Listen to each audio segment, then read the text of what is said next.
Oh, never mind. There it is. We're good. You good there? You got USB capture, Yeah. HDMI. So let's turn that down and make. Yeah, so you're good.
and all my boys smoking loud. I ain't hearing you. Go ahead, bring the noise. Every year, Christmas Day, I ain't wanna build a toys. Project Baby came from my woods around in the farm. And my diamonds come from Tokyo. You ain't power high, I come from Tokyo. I call them machine check. Money growing tree. Can you show me where it grew at?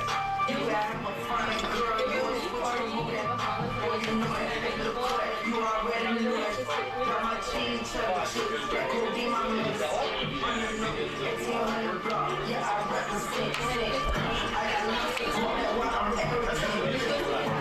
In the club, rockin' with my rockin' on the jury. You ain't talking money, I don't get it. I was getting it. You gotta test now. That's good. That's good. Woman on my tip.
How you been, man? Been good, Tom. Yourself? Good. Just been busy, man. Just a lot going on. This crossover season sucks because we have like basketball going on too and swimming. And last weekend was bad. We got baseball, softball, swimming. I know, it's so cool. What's basketball? Women's basketball is weird because like we're gonna either have to go to Florida Southern or Union up in Tennessee. Conference tournament starts next week, so you know, and that's like spring break. So like, You're like my spring. I'm like I don't even know. Yeah, let's go with that. So yeah, crazy. No more Gil. You retired. So. Yeah. Finally, right? Yeah, right. I still see him once in a while. Just comes around. He does PA at baseball.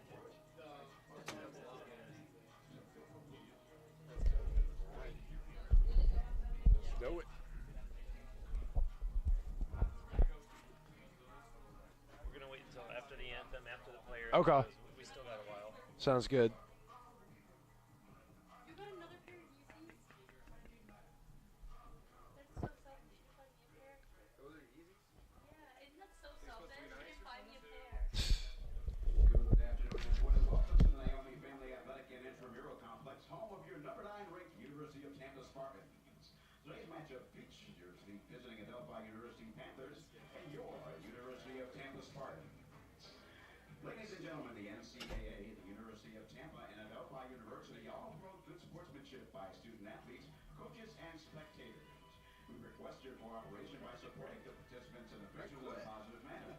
Using obscene gestures, profanity, racial, sexist, or unduly provocative language or action toward officials, opponents, spectators, or administrators will not be tolerated in the grounds rules on the premises. The use of words and makers and alcohol are not permitted. The University of Tampa is a smoke-free and tobacco-free campus. No smoking is permitted. And support animals are not permitted except to service animals. Thank you for your cooperation and enjoy the game. Here. At this time, we ask you to please rise as we honor America with the playing of our national anthem.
who enter today's game with a record of 2-0. On defense, number 2, Justin Sweets. On defense, number 5, Tom Grant.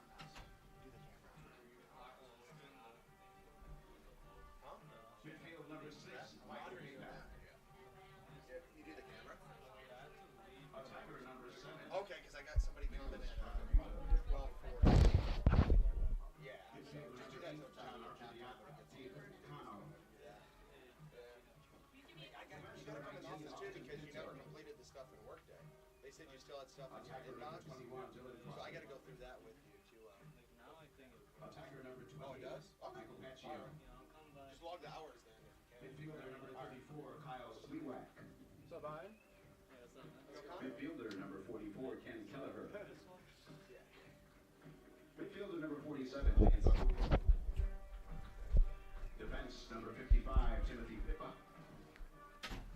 Defense, number 77, Justin Napolitano.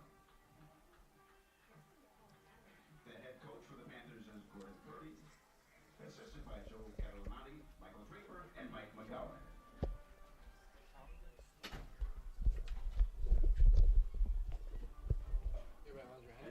Here are the starters for your University of Tampa Spartans. It's from the scoreboard. Oh, it's from the football. Yeah. Attacker number 3, Gary Kilkowski. Yeah, it's from the scoreboard.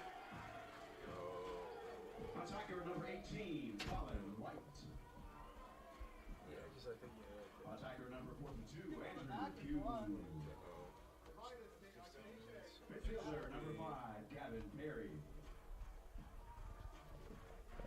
Midfielder number 24. 2019 is the leading goal scorer for UT with 9 goals through the team's first 3 games, and he has 1 assist to go with 10 points to rank second on the team in points, 5 behind Andrew Q, a name that we've been used to hearing here in UT Lacrosse the past couple years.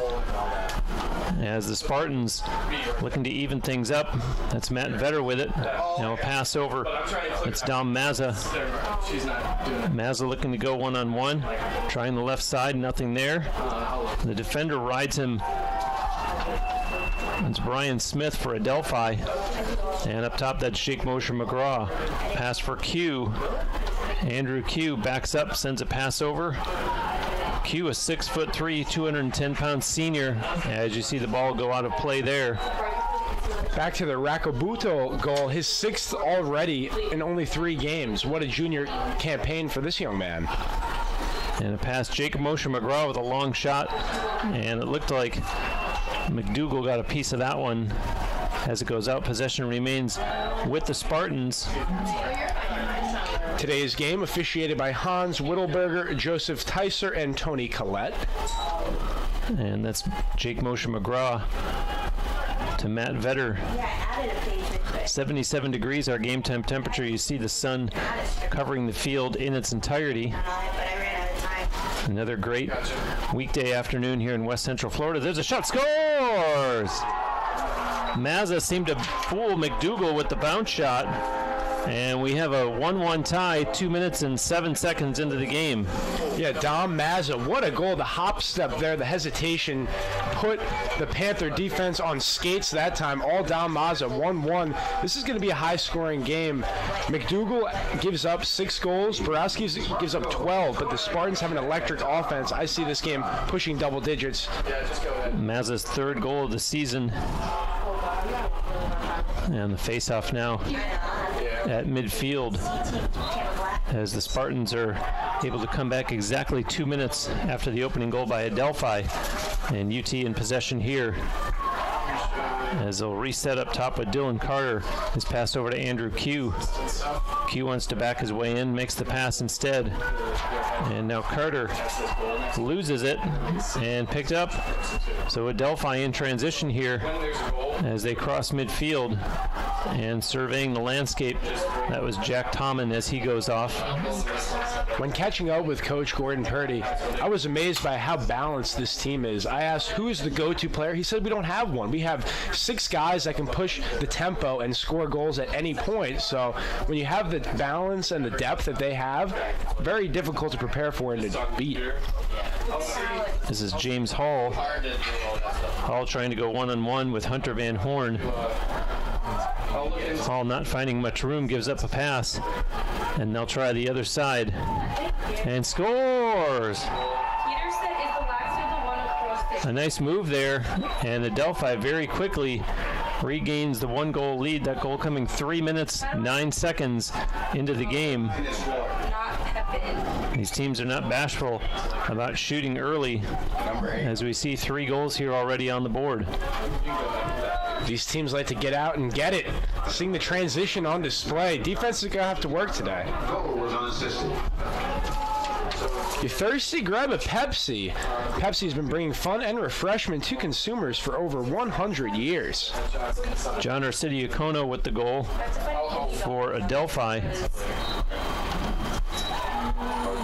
And now the face-off.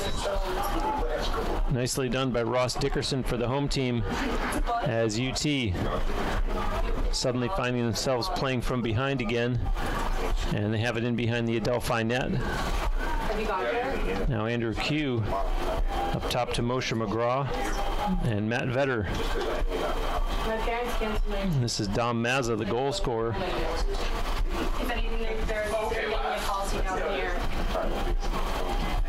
Dom Mazza, a transfer. Big hit there, no call. He's actually from Florida, but had been at Loyola University, Maryland, and now pulling on the red and white of the Tampa Spartans. And here come the Panthers on the run. And a shot scored! Michael Paccione, wow, beating B.J. Borowski. And 3-1 Adelphi. 4 minutes, 1 second into this first quarter. Adelphi is showing their presence at the moment. This team is dangerous when you get the penetration they're getting in the crease of the Spartans defense. Tampa's going to have to work.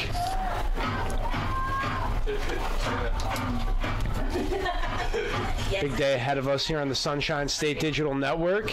Clash between 2 top 10 teams here, men's lacrosse, then basketball doubleheader, the women at 5:30 and the men at 7:30. It's senior night, last regular season home game for both hoop teams. And now Dickerson again wins that face-off cleanly. Has it knocked loose, and Dickerson not able to recover, and it's turned over as Adelphi picks it up. That's Sean McGovern, and now picked up and taken forward as Adelphi here on the attack. Nothing coming easy for Tampa. That's the 4th turnover already. The intensity for Adelphi in the interior. They're winning the 50-50 balls at the moment.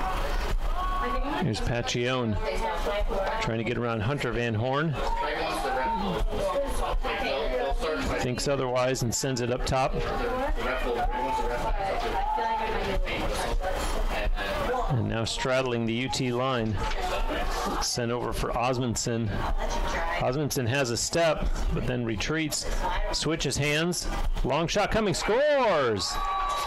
Good perseverance there by Michael Osmondson. And how about these Adelphi Panthers? The creativity there, B.J. Borowski. Nothing he can do about that sniper right there. The low angle trajectory on a skip.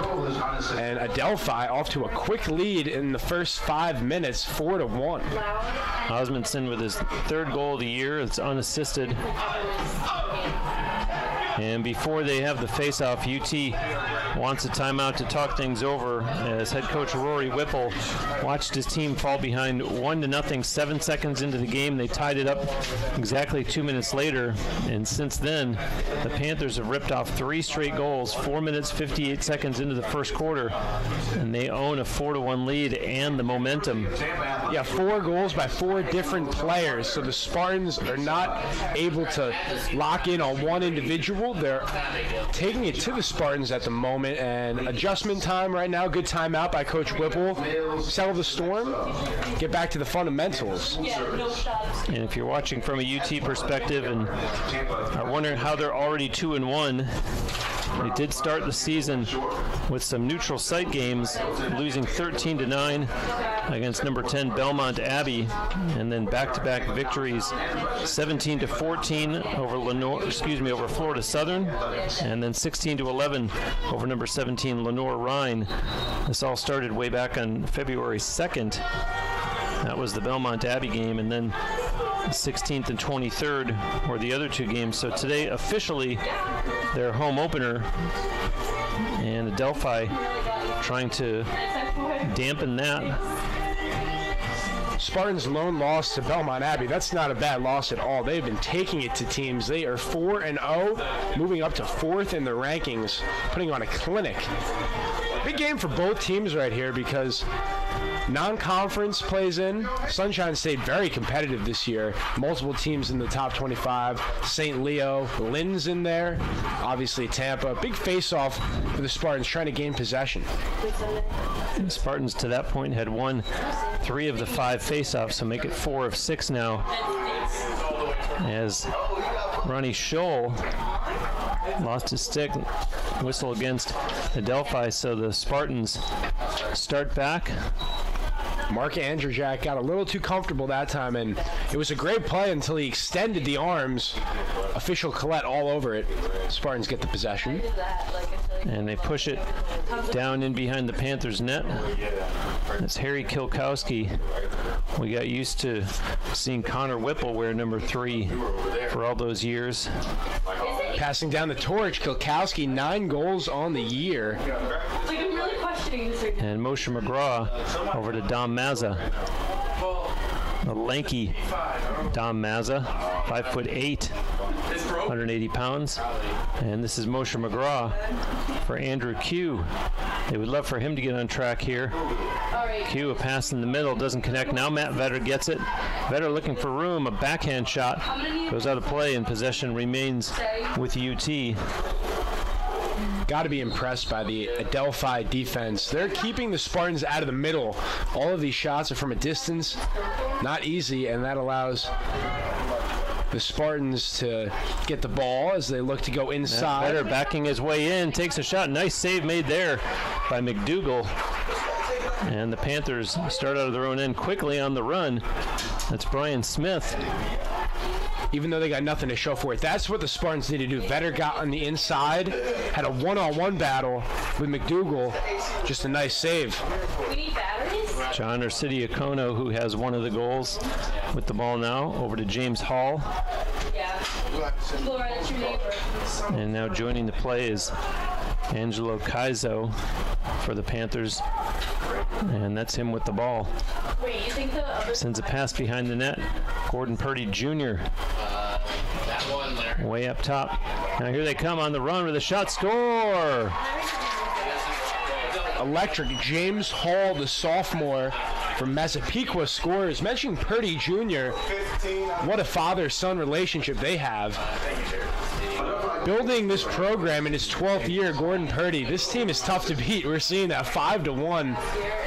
Spartans looking for someone to step up right now as we're under 8 minutes to go in the first period. And Gordon Purdy Sr., what a career he had, both in the outdoor game, and then I saw him for a number of years when I worked in the indoor league, when he played for the then New York Saints. So many years that I saw him play at the Nassau Veterans Memorial Coliseum on Long Island. And what's not to like? The program is built the right way. They don't care about individual play. It's about the team. No one's going to look at this stat sheet and worry about their final line. It's about getting the win, similar to what Coach Whipple's done with the Spartans. And that's why these are 2 top 10 teams. And a timeout called by Gordon Purdy Sr. Panthers with a 5-1 lead, still 7:47 to go here in the first quarter.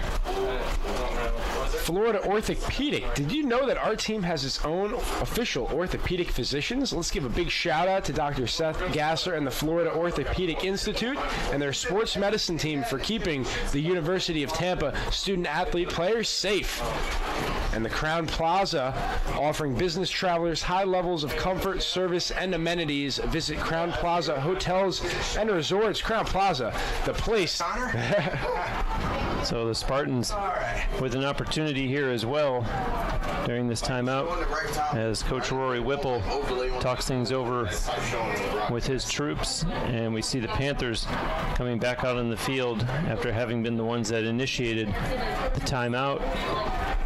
And they smell blood in the water here. They'd love to ruin the festivities for Tampa with their home opener this afternoon, and they're going to put it in play. Name of the game has been efficiency. 5 shots, 5 goals for the Panthers, taking care of business when they get the chance. And that's Quentin McKenna on the far side of the field as we restart here. And Osmondson sending a pass over for Michael Pacchione and work the perimeter as it's in the near corner with Ian Kirby. Back up top to Pacchione, looking, sends it back to Kirby again. Kirby looking at his options, takes a shot, and Borowski with a nice save there. Well, actually, they've made a goaltending change, have the Spartans. That's Brian Karn in between the pipes now. Pivotal point in the game, and Coach Whipple not afraid. Make a change. See what Karn can do in the net. As the Spartans throw that one away, unfortunately. And so the Panthers put it back in as we have exactly 7 minutes to go here in the first quarter. And Adelphi slowing things down here. Osmondson. Drop pass as McKenna sends it over to Racalbuto, and quickly they push it down into the corner, a pass up top. And taken down, that was Michael Pacchione. They chase it to the sideline, and now Karn unable to get to it. And Adelphi will retain possession as they put it back in behind the UT net. Take a look at Borowski. He gave up 5 goals on 6 shots. Can understand why Coach Whipple decided to change it up a bit. And so instead it's Brian Karn, senior, who we've seen here the last few years, and getting his first action of the afternoon, and a goal past him as Adelphi scores again with 5:59 left here in this first quarter. And they don't discriminate against who's in goal. Firing in goal number 6 for a 5-goal lead with 5:59 left here in the first quarter. An unassisted goal. Pacchione, the sophomore, he's a gamer. What a play. Spartans defense, all of these goals, there's not a lot they could have done because it's the separation that's being created by these players from Adelphi. Very smooth on the attack.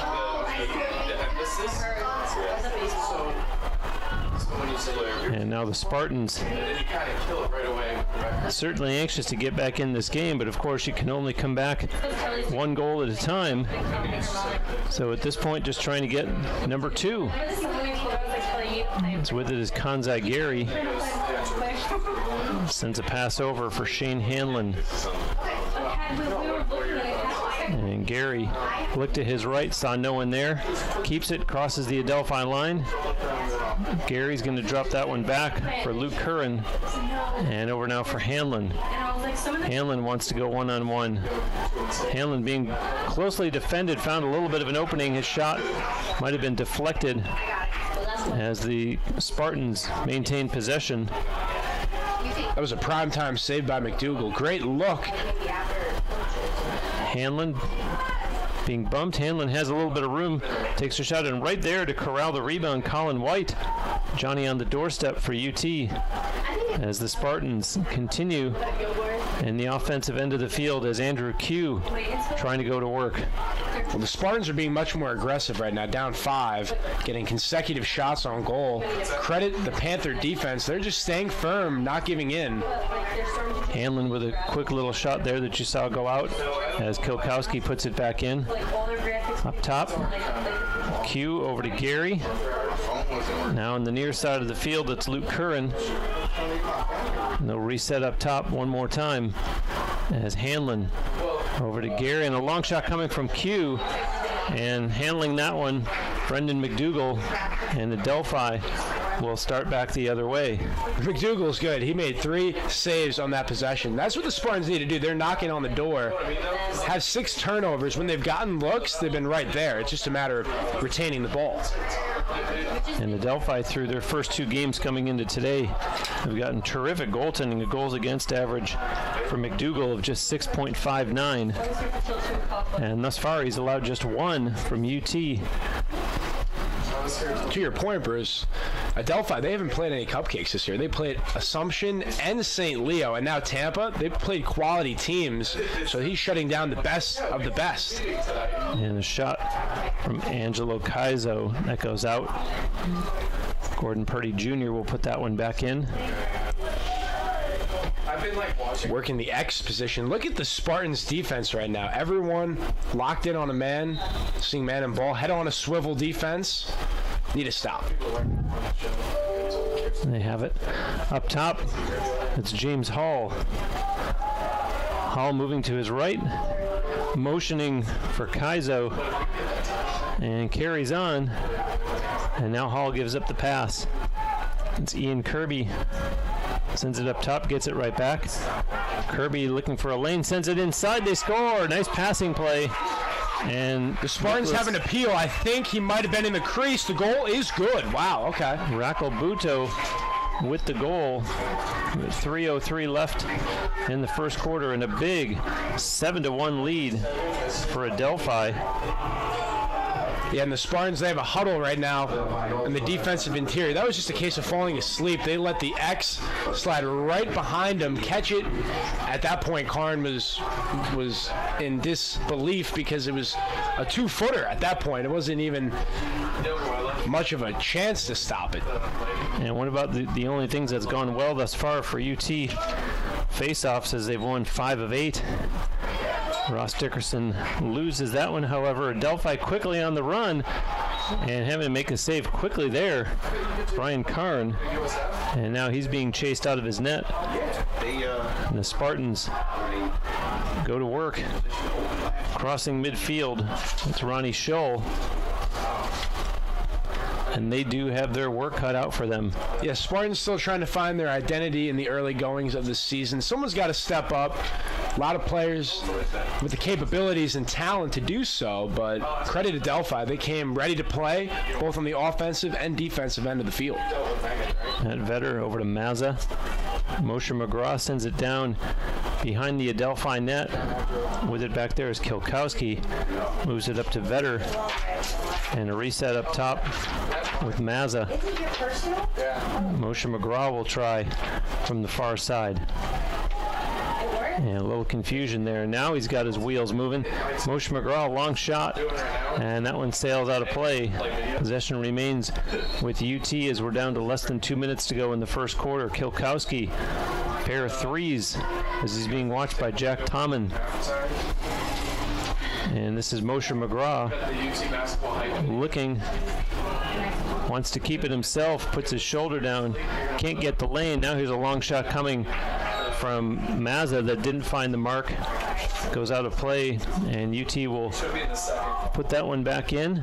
1:37 left here in the first quarter. 7-1. It has been all Adelphi in this first quarter. It is imperative for the Spartans to get one of these goals back before the period ends. Still a lot of game left. This one's far from over. On the move now, Mazza. Here's Vetter. Matt Vetter. A couple of spin moves, changed hands, and finally gives it up for Mazza. Scores! The southpaw, grip it and rip it, and that's what the Spartans needed. That was pure Mazza that time. Big time goal for the Spartans, his second of the day. Their first goal had come 2:07 into the game, and now it takes them all the way until less than a minute and a half in the first quarter to get back on the board after Adelphi had scored 6 consecutive goals. And so our score now 7-2 with officially 1:13 left here in the first quarter. And once again, it's Ross Dickerson going to work in the face-off circle for the home team and being opposed for Adelphi by Mark Andrzejak. And the Panthers in possession here. And that's Osmondson as both teams make some personnel changes. With it now Michael Paccione. Nearing a minute left in the first period. Who's going to take the momentum with them as we get ready for the second? Big defensive stop here for the Spartans. Quinton McKenna on the run. Fakes his pass. McKenna carries on. Takes it way down behind the UT net. Now starts his move, a pass, and not connecting immediately. And as a result, the Spartans with time to set their defense and react accordingly as the clock is now down to 30 seconds in this first quarter. There's a pass inside. They score. Tremendous give-and-go work by the Panthers. Getting the goal, Raquel Buto. He's got a hat trick, this third of the day. 8th for Adelphi. And 8 on the season for Raquel Buto. Comes with 25.9 seconds left in this long first quarter if you're a Tampa Spartans fan. That was a thing of beauty. Paccione to Raquel Buto, give and go. Simple lacrosse right there. With a head start. And it's been an offensive clinic for the Panthers, putting on a show here on the Sunshine State Digital Network. And Adelphi has even found their groove in the face-off circle, 5-5 up until that point. And quickly they score. Andrew Q pulls the trigger immediately after the face-off and beats Brendan McDougall. So the Spartans answer right back after the third Raquel Buto go. And Raquel Buto had made it 8-2, and Andrew Q says we're not quite done yet. Yeah, the counter strike, Bruce. That was a goal within 5 seconds of Raquel Buto's goal. So Spartans were not happy about that defensive lapse. 42-24. Returning the favor. Dickerson gets the assist, winning the faceoff, sending it to Andrew Q, who buries it in the back of the net behind McDougall. Well, we were expecting offense. How about 11 goals in the first period? Is that enough for you folks? And the Spartans sideline very unhappy with the call there as possession is awarded to Adelphi. And they're going to have to get one off quickly here. There's 10 seconds left. And that's James Hall trying to work his way towards the net. He's double teamed. And let's see if they can get one final shot off. And they won't as the horn goes to end the first period of play with Adelphi with a 8-3 lead, although the Spartans with a couple of late goals to provide some glimmer of optimism as we head towards the second quarter of play. So there's some fans that are broken. Yes. The Barnes & Noble bookstore has all your needs in one spot. Stop by and grab the latest UT gear, snacks on the run, as well as thousands of accessories for your everyday needs. Open Monday through Saturday, located on the first floor of the Vaughn Center, or you can shop online at www.utampa.bncollege.com. And in that first quarter, Adelphi, boy, did they make their shots count. Scored 8 times on 10 shots on goal. The Spartans had 9 shots on goal. And, of course, the 3 goals for UT, one coming from Andrew Q and 2 goals coming off the stick of Dom Mazza. And for the visitors, Raquel Buto leading the way with 3 goals of his own, followed behind a 3-point afternoon thus far by Michael Paccione, who has 2 goals and an assist. And in the Spartans huddle right now, it's all about protecting the ball. They have 6 turnovers, only 3 for the Panthers. They've won their fair share of faceoffs. It's 6-6 in that regard. Ground balls, Adelphi has a 9-8 advantage, so the numbers have been statistical. Spartans actually have 13 shots to the Panthers' 11s. We saw those a lot at the end of the first period. Credit McDougal. He made some primetime saves. Big face-off here for the Spartans. It's the 13th, trying to get the edge back. Down 5 goals, 1 goal at a time. That is what the focal point is. And indeed, Brendan McDougal does warrant mention because he made 6 saves in that first quarter, which one could argue is the difference.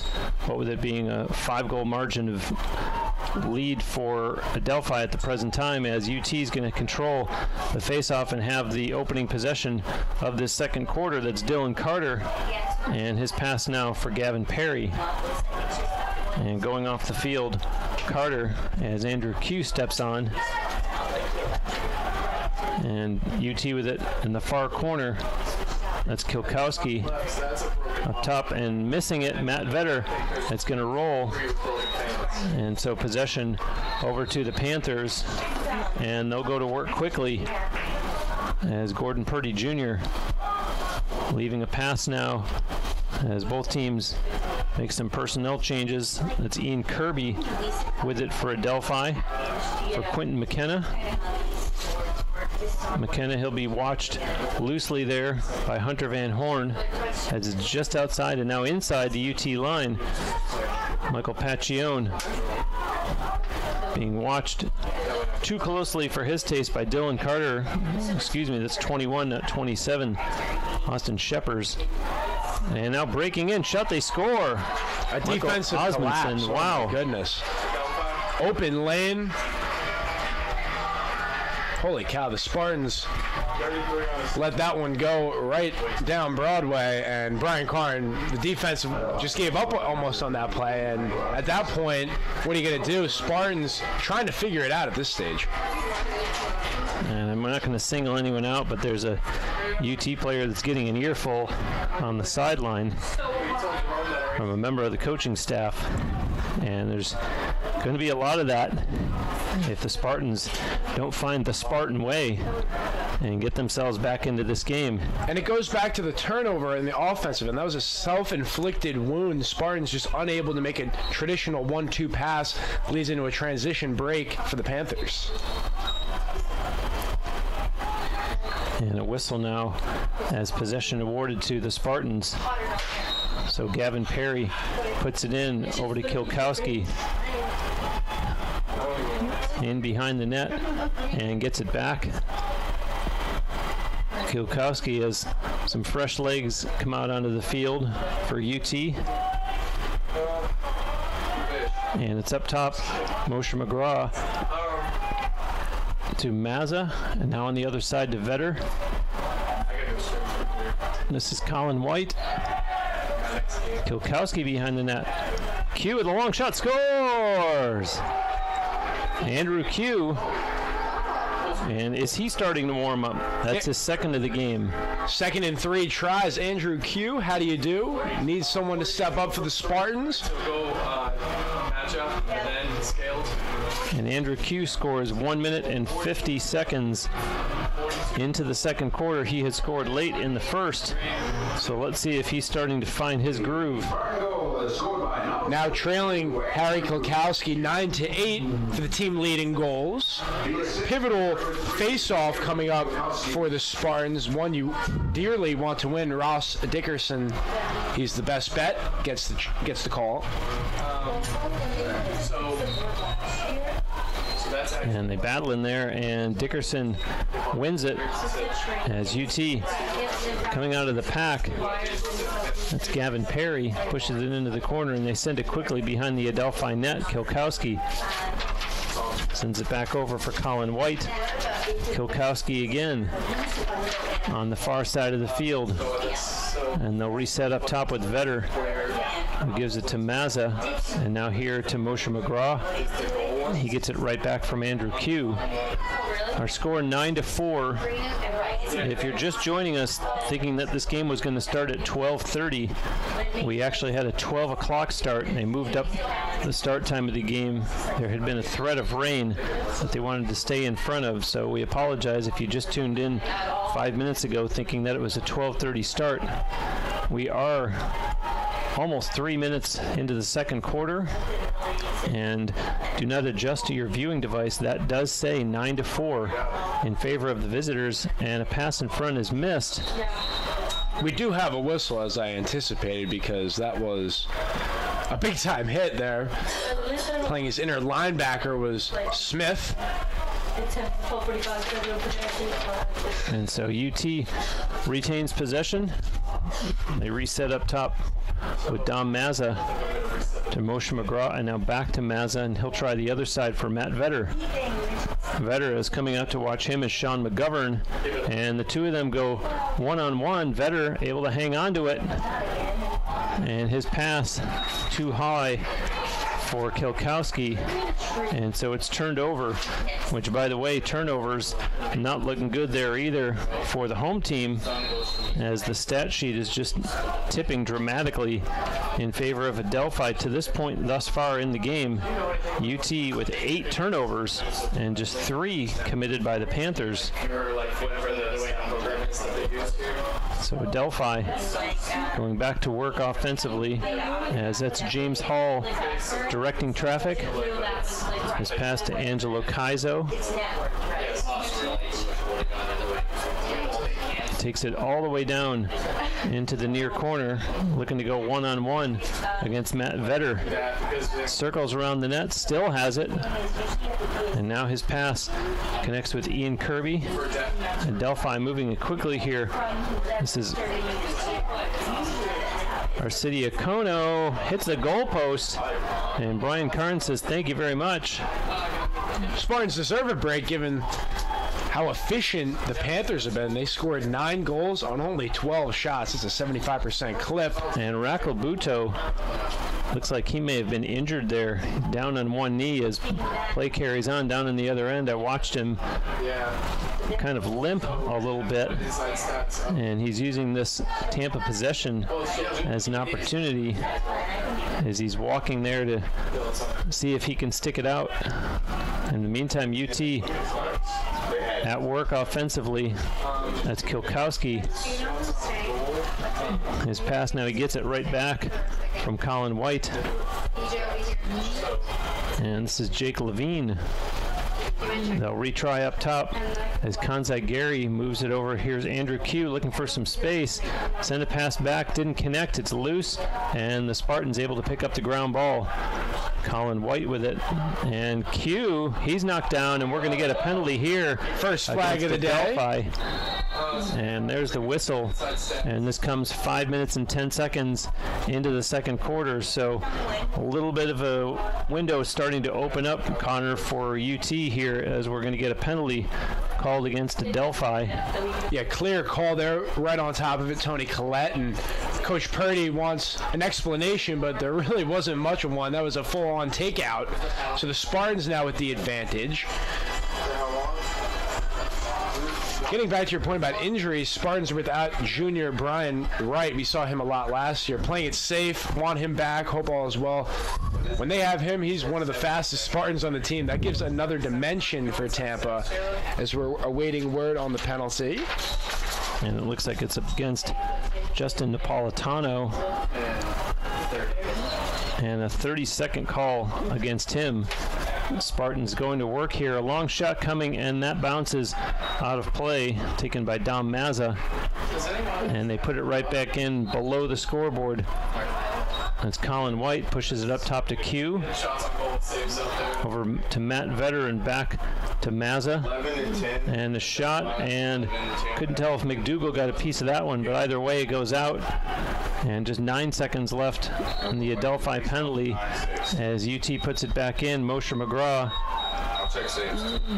Hold on, whistles all over the place. And I think they're going to put some time back on the scoreboard. Should go back to 11. That's what they put it on. Spartans need to capitalize here. Any freebies Got to take advantage, down 5. And so the penalty expires to Napolitano. UT still in possession. Andrew Q scores! Rocco Buto has a hat trick. Well, Andrew Q just got himself one. And Tampa on the surge right now. Andrew Q says, we don't need no stinking power play. Puts that one 5-hole on McDougal. And the Spartans trying to slowly creep their way back into this thing. That cuts the Adelphi lead to 9-5, and Jake Moshe McGraw will pick up the assist. Well, someone heard me when I said someone's got to step up. It's Andrew Q scoring 3 consecutive goals for Tampa, and all of a sudden we got a ball game. Jake Moshe McGraw, as Bruce said, credited with the assist. Now the face-off, and that's won by Adelphi, and they take it down quickly, and a shot there by Andrzejak that went out. And I saw a little slash there from Andrzejak on a Tampa player as the emotions starting to flow here as we're a good ways into this game now. We have passed the 6-minute mark of the second quarter, which, by the way, a reminder, at halftime of our broadcast, the audio portion does go silent. Do set a timer at that point for 10 minutes to be back in time for the call of the third quarter. They score! Adelphi gets right back on the board as Ian Kirby beats Brian Karn, and that makes it 10-5 with 8:35 to go. Just to complete the thought, you will see video on your viewing device. Do not adjust that. There will not be audio. Not quite sure what was better for the redshirt senior, the goal or the celebration. They get the Panthers in double digits. Kirby with the sniper.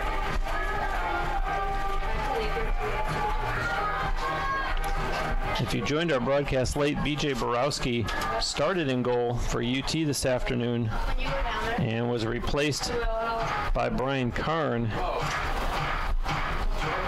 And Borowski didn't even make it through the whole first quarter as Adelphi just came out firing on all cylinders. And now here's UT quickly after that face-off following the 10th Panther goal, and Kilkowski, the official says no, not able to get there in time. Yeah, it's been a tight whistle, but getting back to Ross Dickerson, he is a magician with the face-offs. It seems like anytime he's in the circle, it's an instant possession for Tampa, but on the move now are the Panthers, up 5. The Spartans holding the edge in face-offs, won 10-7 thus far in the game. And Adelphi just gave themselves a little bit of an exhale with their 10th goal of the game as they are in possession now.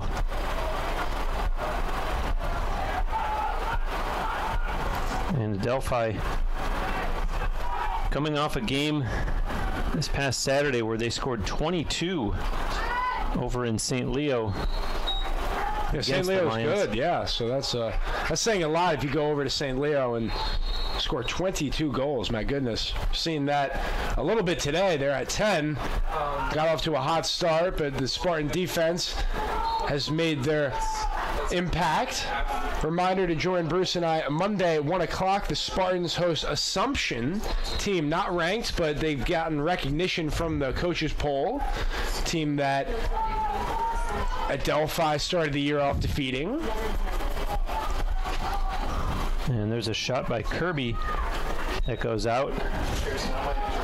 And Adelphi still in possession as James Hall puts it in on the official's whistle. He's being watched back there by Ronnie Scholl. Now they go one-on-one quickly, and that one's going to go out near the Adelphi sideline. So the Panthers still in possession here. A shot, nice save made there by Brian Karn on a diving shot by Arcidio Kono. And so UT sends a pass across the field. Sam Collingwood as they started up.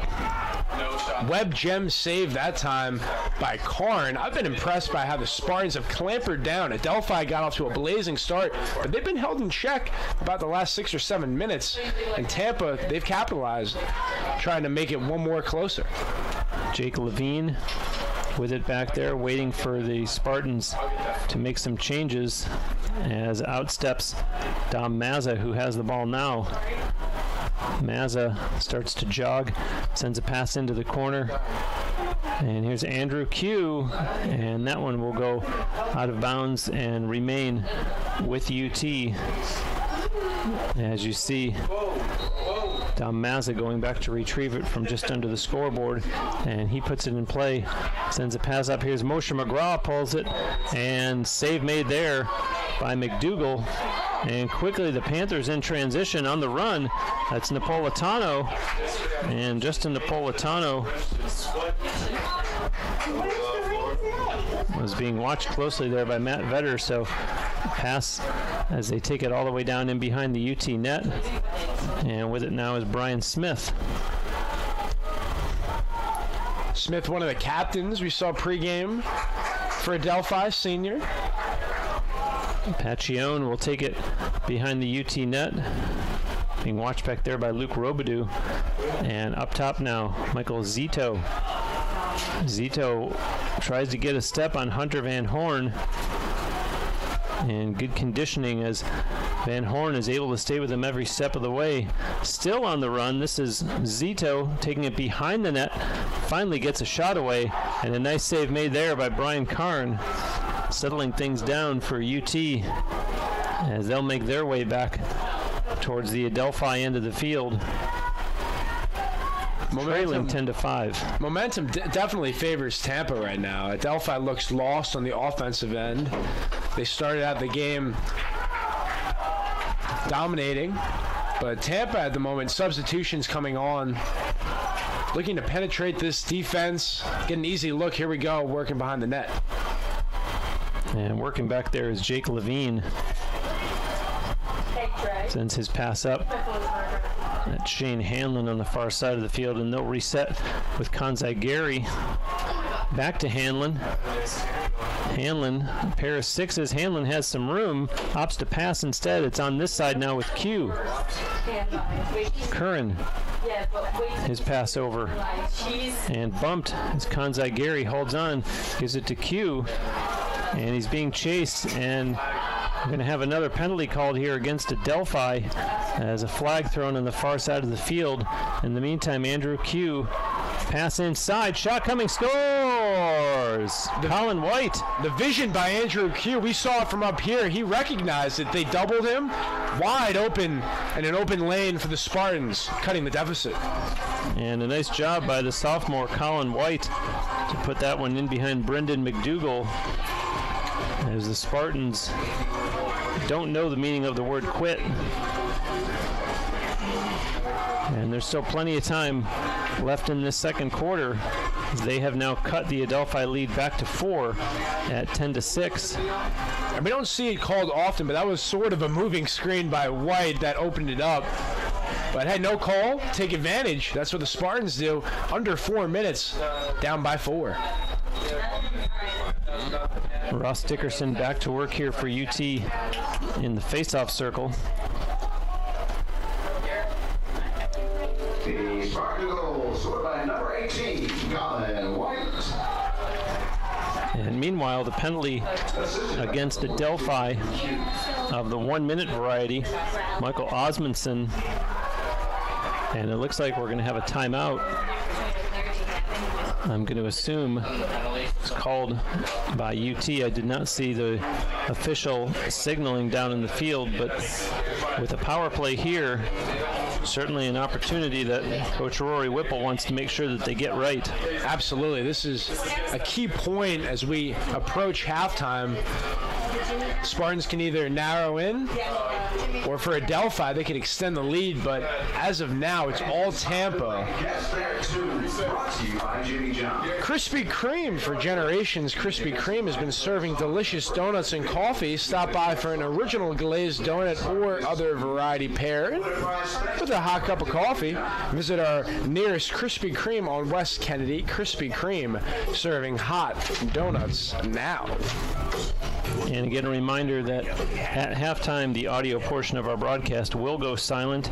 Just set a timer at that point for 10 minutes to be back in time for the call of the third quarter. You will still see video on your screen. Do not adjust your viewing device. As we are in a timeout here as the Spartans get ready to go to work on this power play on a beautiful Wednesday afternoon in the city of Tampa. 77 degrees and the sun shining. Some umbrellas in the crowd to block said sunshine. Yeah, this is one of the best times of the year for Tampa sports as we get ready to flip the calendar and go into March. Our swimming team won the Sunshine State Conference champions. Congrats to them. Of course, the Tampa volleyball, they were the national champions this year. And basketball conference tournaments approaching. And as for the spring sports, lacrosse back in action. Glad to have you with us. Bruce Wozniak, Connor Moore here on the Sunshine State Digital Network. We got a ball game between two top 10 teams. 10-6 Panthers over the Spartans. Putting into play for UT, that's Vetter on the far side of the field. Back to Mazza and to Vetter again. And now Kilkowski.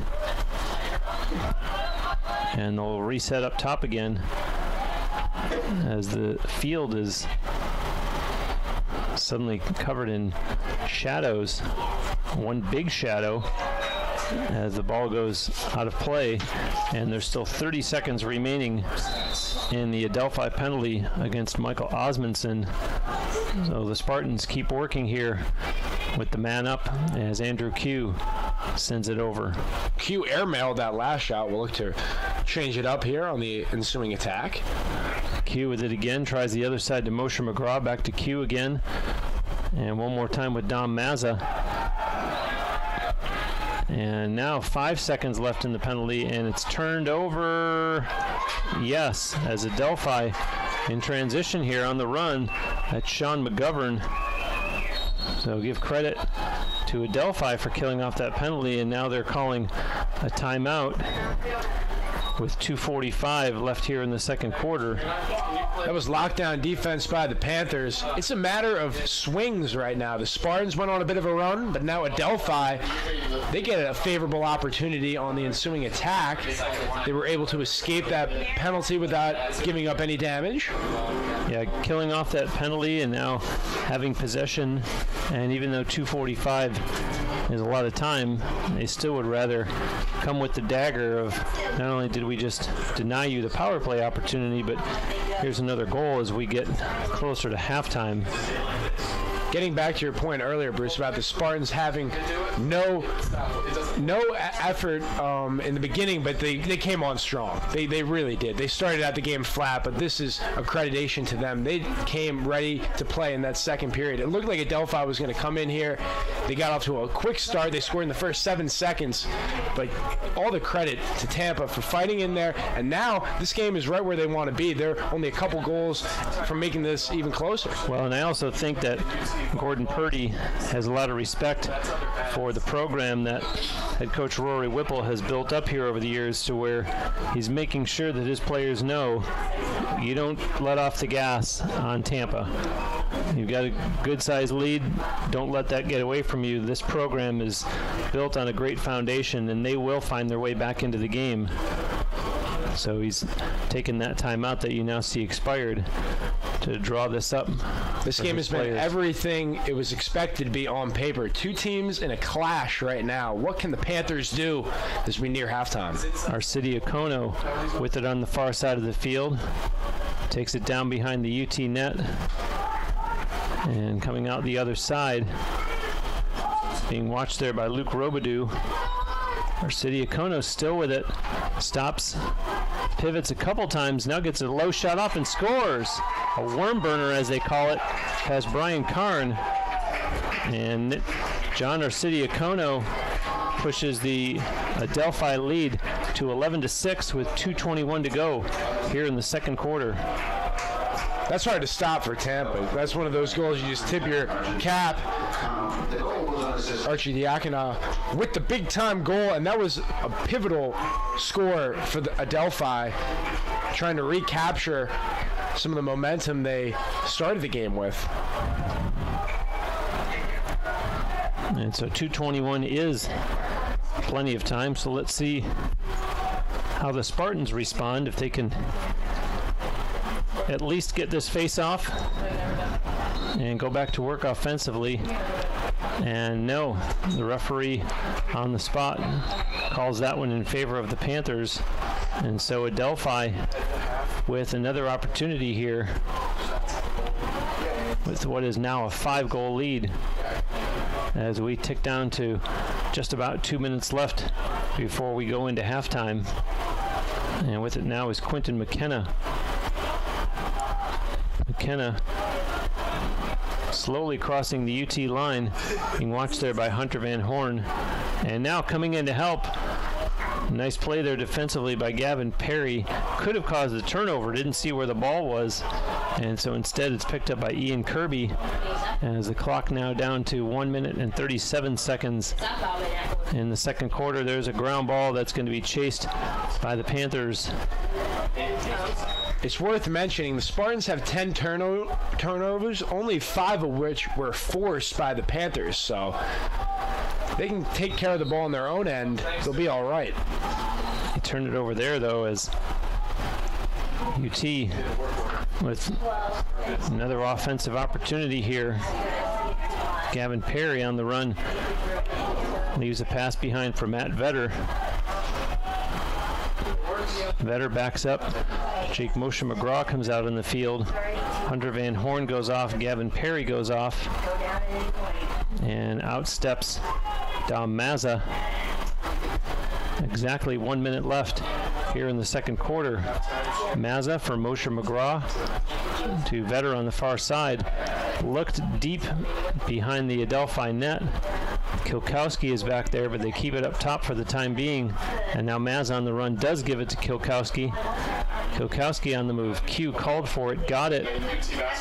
Has it way up near the restraining line. And now Q ducks under the stick and takes a shot. Scores! Andrew Q paid the price after he scored the goal. He definitely got his money's worth. For all you youngsters out there, that's how you play lacrosse. Get the isolation, get the movement. Cutters were going throughout, and Andrew Q, he took it from there. How do you do? 4th goal of the game. Andrew Q is keeping his team in this game. It's 11-7. And officially, goal coming at the 14:27 mark. The goal was unassisted. 32 seconds. It feels like a lifetime, though, with how this game's gone. 18 goals, lot can change.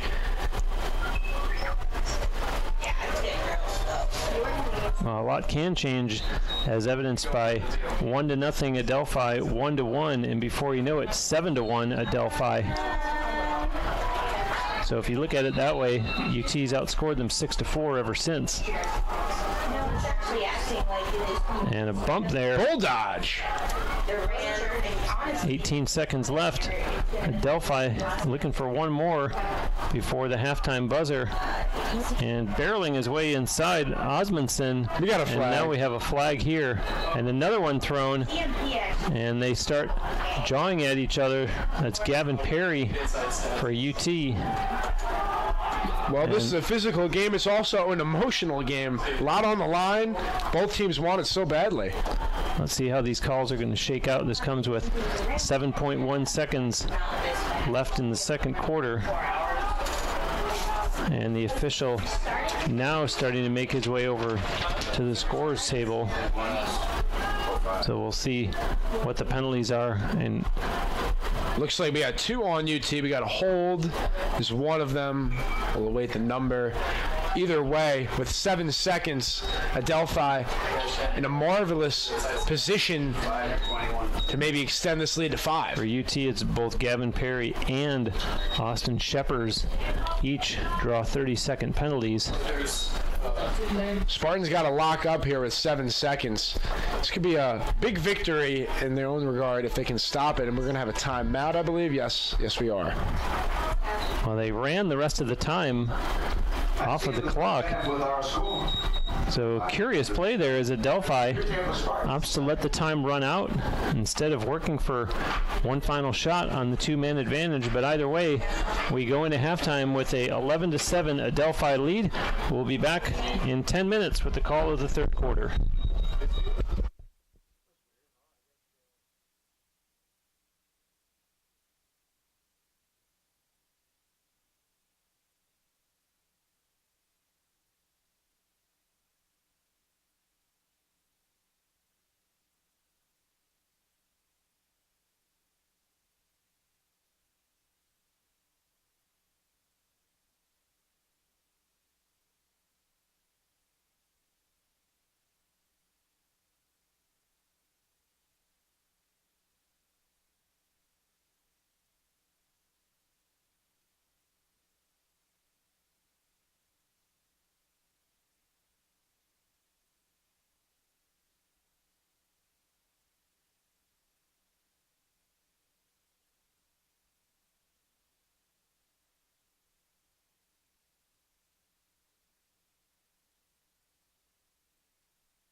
Back with you here at the Namoli Family Athletic and Intramural Complex on the grounds of the University of Tampa campus.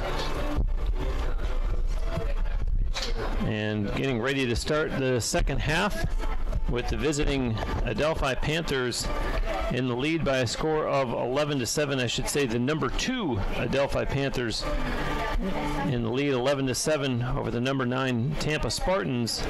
I'm Bruce Wozniak, joined by Connor Moore.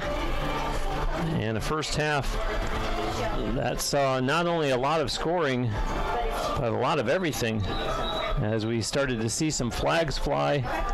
They were obviously, when you have that many goals, plenty of face-offs. The shots on goal were 15-15.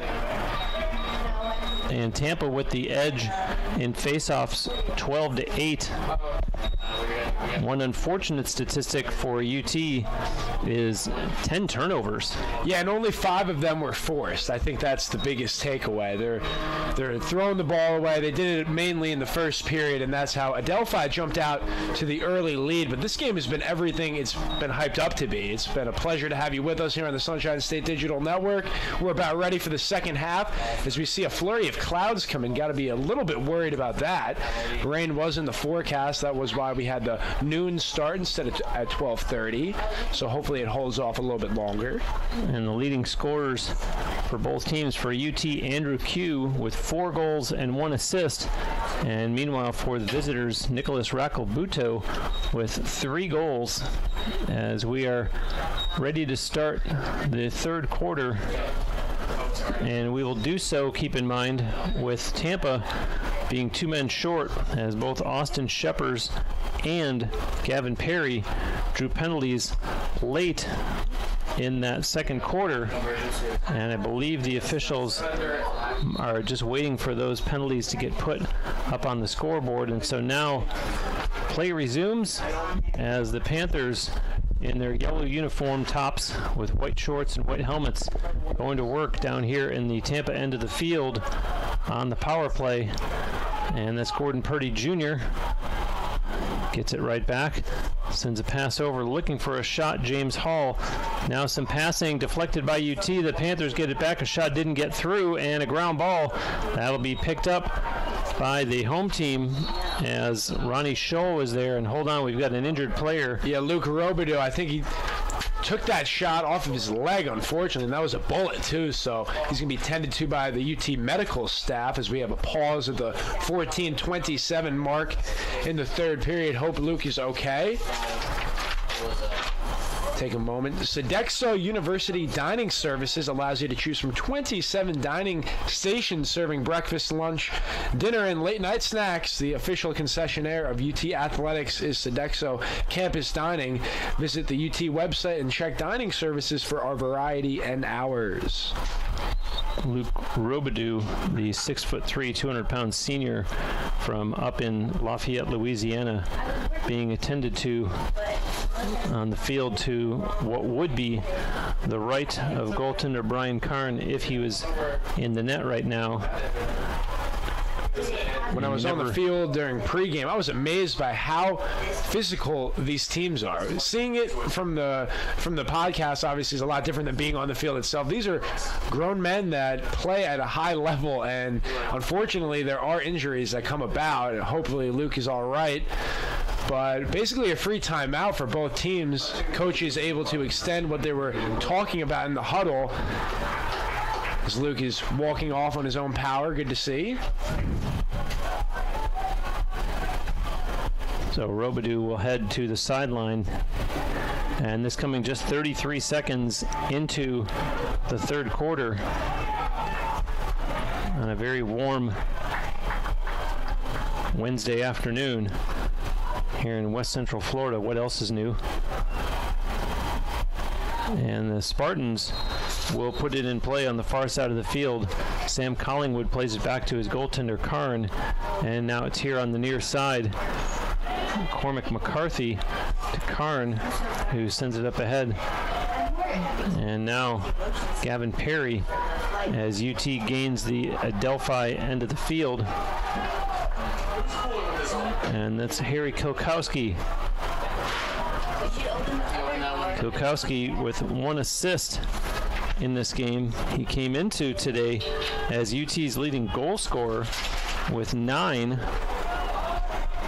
and he has been held out of the goal column thus far by the Panthers as Matt Vetter has it for UT.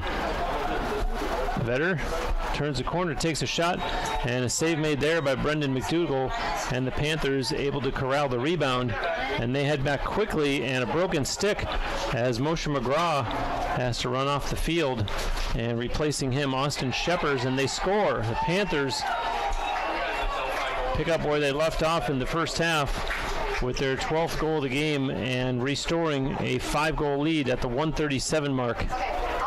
Broken play for the Spartans, as is a broken stick for Moshe McGraw, and Adelphi takes full advantage of their 12th goal of the afternoon.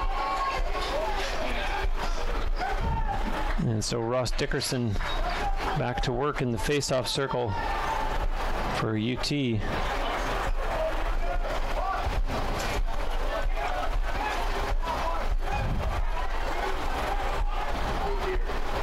And now the official, pleased, backs out, blows the whistle. The ball pops out and finally scooped up by the Spartans. Hold on, now it's loose once more, and Adelphi is going to run this one down. It's amazing how those 50-50 balls, those change games. If you win that category, you're in good shape. Spartans trying to avenge the previous goal, get a defensive stop perhaps.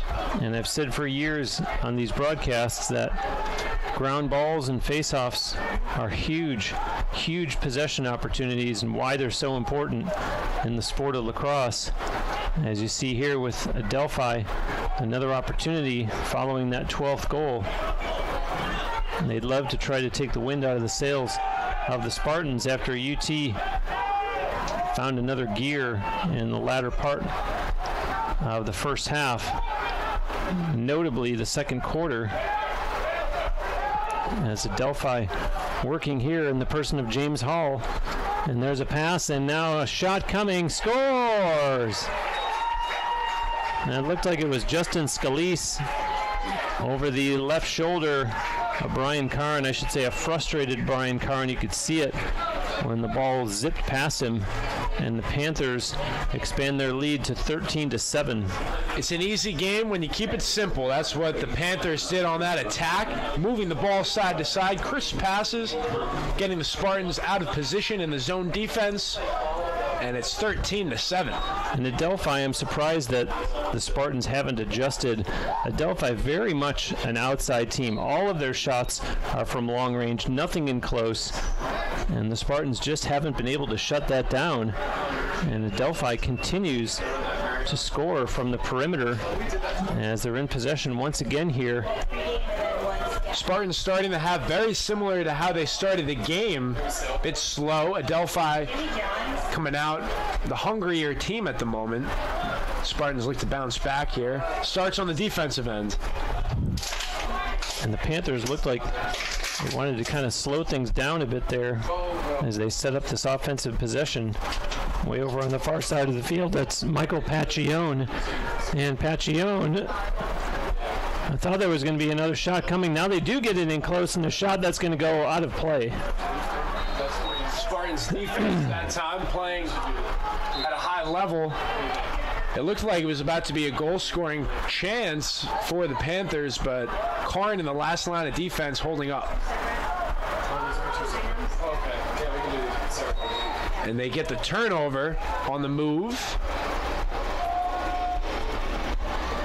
And so UT on the run now, as they're going to make some personnel changes. Holding it right now in the meantime is Ronnie Scholl. And now UT with some fresh legs out in the field. Well rested. Matt Vetter out with Moshe McGraw. And stepping out as well as Dom Mazza. Vetter has it on the far side, crosses the Adelphi line, sends a pass in behind the net. On the near side, Kilkowski tries the other way. Colin White quickly up top. Moshe McGraw. And he'll leave it with Dom Mazza. Mazza goes to work on the far side. Pass down in the corner.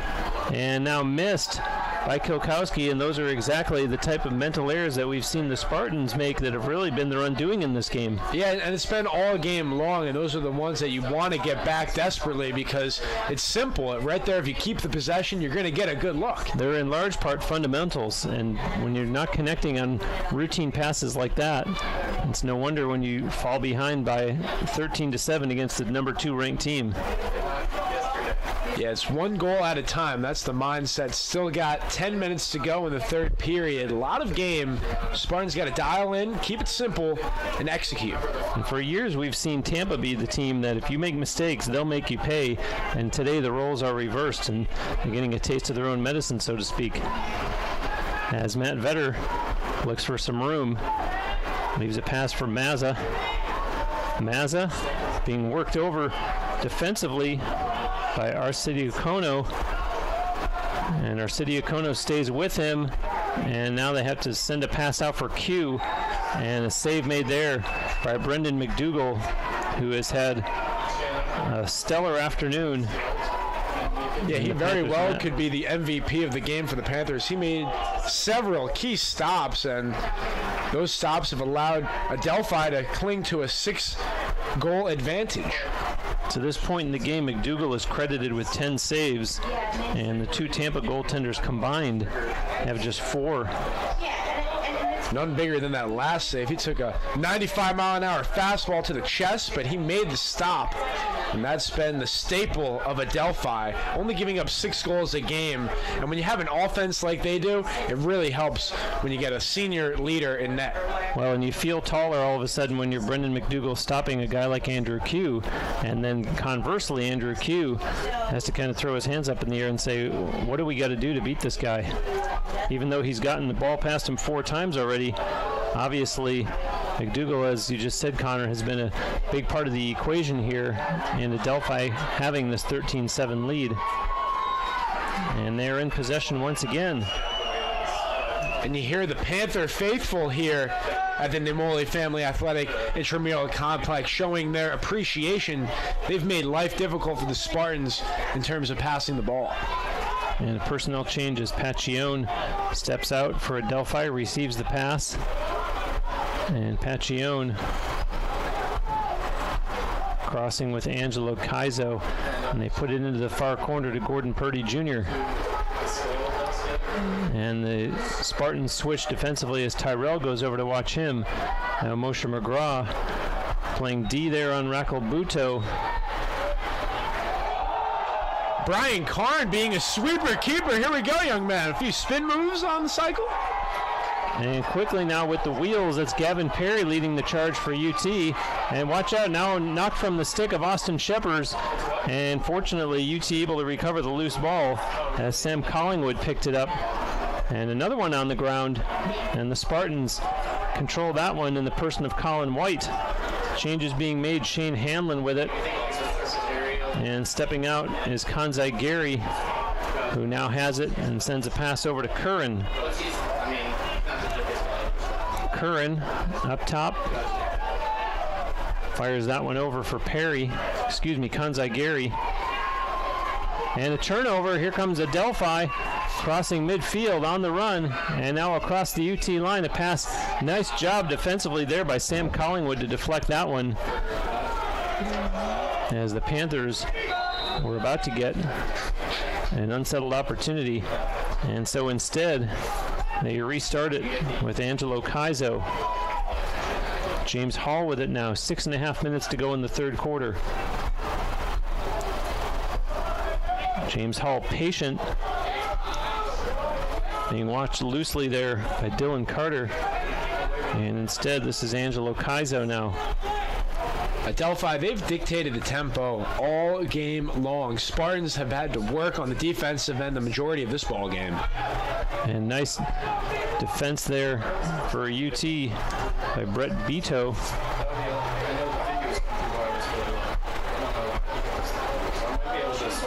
And a loose ball.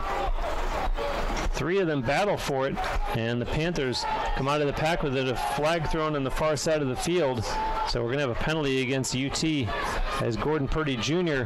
battling there with Luke Robidoux. Good to see Robidoux back out there. He's going to get the penalty, just getting too aggressive on the check. And we will get confirmation shortly. This is going to come at the 9:31 mark of the third quarter, and certainly not what UT needs at this point, trailing by 6 goals. And Coach Whipple's going to go with a few line changes here to try to spark the team. And indeed it is Luke Robidoux who heads to the penalty area, and let's see what the call is against Robidoux, as the Panthers with a man-up situation here. Enticing chance here for Adelphi, and for the Spartans, they really got their backs up against the wall now, in desperate need of a stop. And it's a 1-minute penalty against Robidoux, so the door wide open here for Adelphi as they go quickly to work, and Brian Karn with a nice save there. And he leaves it for Gavin Perry. Perry steps past the check from Raquel Budo. Perry weaves his way through traffic across midfield. Gavin Perry on the run. Stops at the Adelphi line and sends a pass over for Ronnie Scholl. And Gavin Perry earns a nice attaboy as he'll take a rest on the UT sideline. Moshe McGraw steps out there, calls for it, gets it. And Jake Moshe McGraw looks to the sideline as we're down to now 17 seconds on the Robidoux penalty. So a nice job here by UT, which started with the Brian Karn stop at the other end of the field. And the Spartans have been able to maintain possession ever since. Yeah, Brian Karn has been one of the heroes for Tampa. Coming in relief, he's played about 30 minutes so far. But to your point, the Spartans were a man down.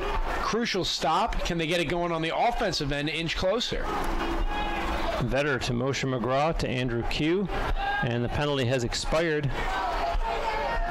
Let's see if the Spartans can get a boost from that. Q sends a pass that misses, and now it's picked up by Moshe McGraw. And the shot clock will expire. And I think Coach Whipple might excuse that one as a thanks for the job they did in killing off that penalty. Yeah, Spartans back on the defensive side as the Panthers cross midfield. And with it now for Adelphi, Michael Zito. Zito with some room to work. Sends it down into the near corner. And in exchange, they'll send it all the way back up top. Quentin McKenna. McKenna being backed up there. And now it's sent over on the near side to Zito in the corner right behind the UT net. Trying to work. Nice defensive switch there by UT as Sam Collingwood, some strong play defensively. And now directing traffic for Adelphi. That's Quentin McKenna on the run. A pass and a long shot coming. Scores! Ian Kirby and another one from way downtown.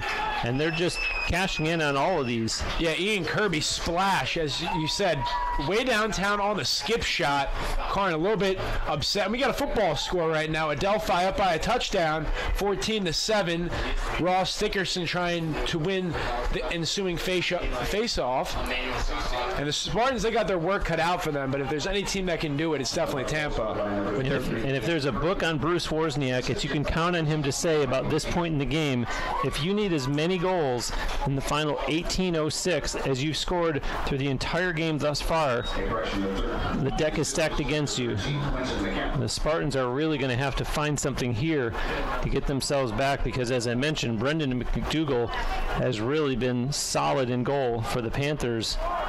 Well, there's definitely more of a sense of urgency right now for Tampa. Going to take more chances. Why not? Gamble, you got nothing to lose right now. Trying to get back in this one. And let's not underestimate the absence of Brian Wright, who would always be a spark plug. Instant offense. And there's a missed pass, and it'll be picked up by Kanzai Gary. And that pass is just a summary of the game for Tampa. Those little plays that if you told Coach Whipple would be the struggle today, he'd be shocked because it's every day in practice. But for whatever reason, Tampa struggling. We get a big goal there. We're doing a 360. Luke Curran gets the goal. And indeed, though, Connor, it's almost a situation that you respond to by saying, we're going to have practice tomorrow, and through the entire practice, we're going to work on passing and catching and passing and catching. Yeah. Because today, we were not passing and catching. We were passing, and it was turning into loose balls. It was turnovers. It was not UT Lacrosse as it's come to be known. And it sounds simple because there's always those people that, they should just do it on their own. But no, you need to enforce it in practice, like you're saying. If you get that fundamentally sound, Tampa becomes a very dangerous team because they have all the makings of a championship caliber team. It's just getting back in the swing, getting into mid-season form. They'll do it as they cross midfield, looking to capitalize down 6. And so Luke Curran with the goal for UT. That makes the score now 14-8. Which is a lot easier. And the Spartans in possession again.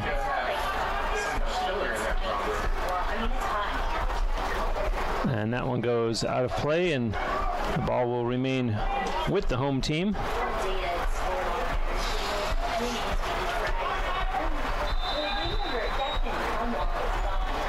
And it's put back in, and up top with the goal scorer, Curran. Little jump move there. Curran takes a shot, and that one goes out of play as we're down to just 1:23 left here in the third quarter. And I don't want to say the Spartans need to see if they have one last rally in them, but it's really going to take a good run of several goals here to make them feel that they have a chance of being in this thing. And there's a missed pass that I wanted to say UT's fortunate to come away with, but they get Lady Luck to smile down on them with a push against Adelphi. It was a delayed call by Collette, but Spartans keep the possession. And now Curran's going to leave that one for Matt Vetter as we're down to 51 seconds here in the third quarter. And you see Kanzai Gary looking back at the scoreboard to see just that. Gary backs up, and he'll retry as he steps around the defender and sends a pass in behind the net to Matt Vetter in the slot. Vetter pulls the trigger, and a nice save made there as McDougall deflected that one out of play.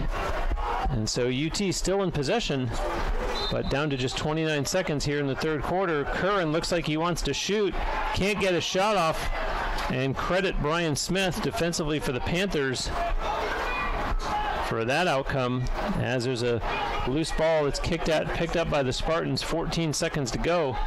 Andrew Q with it now. They're going to have to be quick about it, down to just 9 seconds. Q on the move, may not know that there's such little time left, and that one goes out of bounds, and the clock stops with 2.5 seconds left in the third quarter. And quickly, UT puts it in and does not get a shot off, and so we reach the end of the third quarter with Adelphi in the lead 14-8.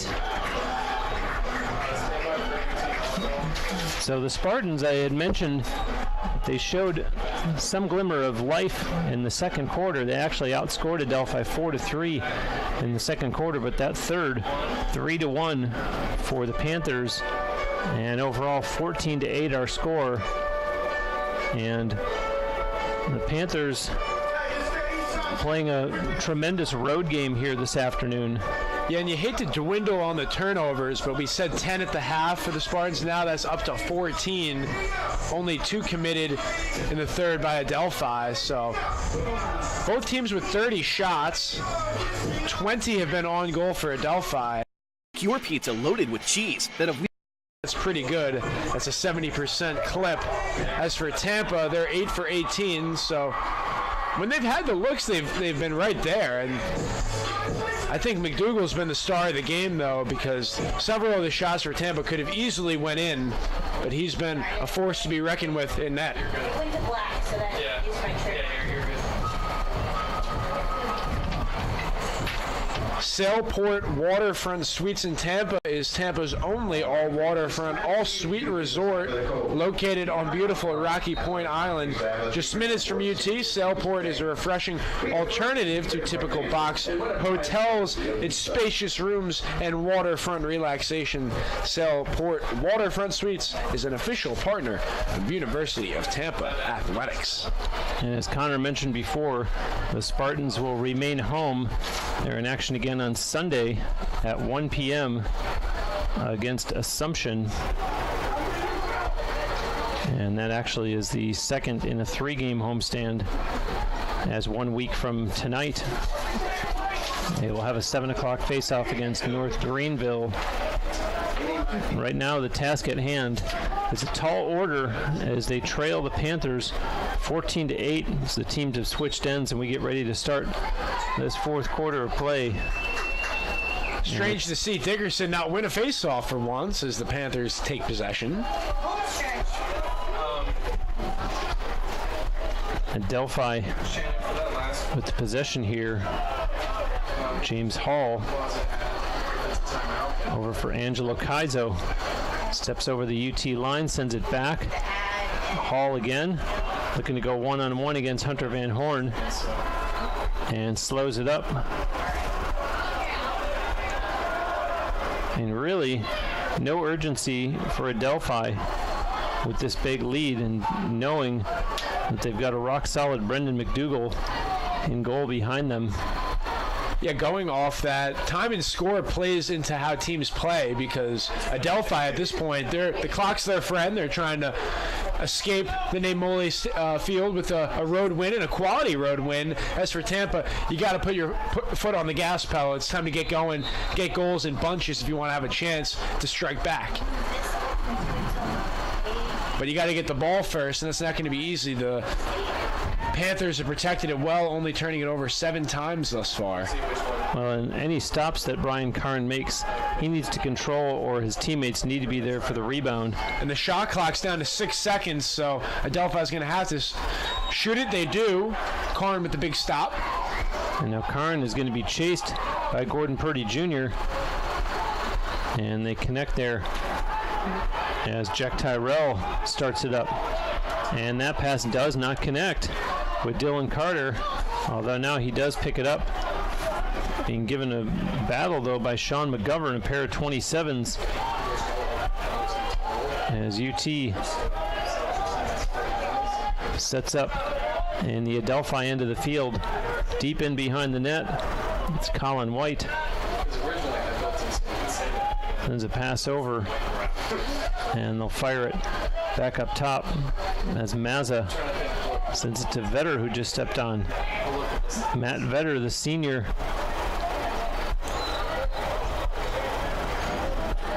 Vetter a few juke steps there and unable to get himself a quality scoring chance. Tampa's definitely giving it all they got. Effort has not been the issue. It's just a matter of, like we've said all game, executing the little things. If you can get that, got a great chance with 12:40 to go.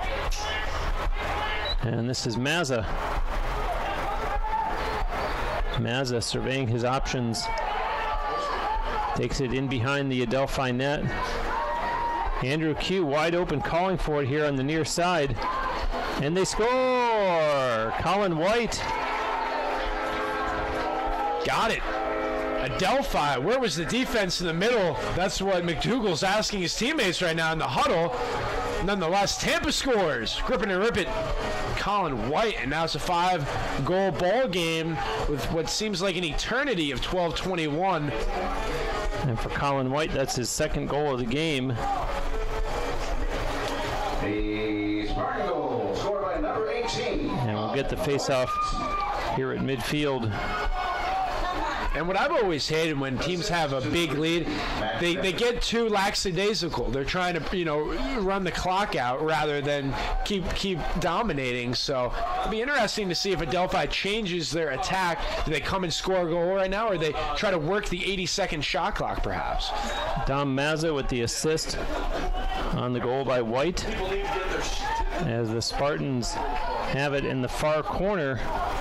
And this Kilkowski who again, Connor, I mentioned that coming into today's game, Harry Kilkowski led UT in goals on the season with 9, meaning he was averaging 3 a game, and all he has in this game is 1 assist. They'd love to see him all of a sudden light up now if there's going to be any hope for UT to get back into this game. They trail by 5 here in the early stages of the fourth and likely final quarter. Yeah, it's been the team defense for Adelphi keeping Kilkowski off the board. We really haven't said his name a whole lot. And now the Spartans push it up. Austin Sheppers. Spartans knocking on the door, trying to get to double digits. Here's Moshe McGraw. And in case you're wondering, this 14 goals scored by Adelphi this season ties the season high allowed by the Spartans. They did allow 14 in their first victory of the season when they defeated Florida Southern 17-14. McDougal had to go down on all fours to make that stop. And here come the Panthers trying to gain midfield.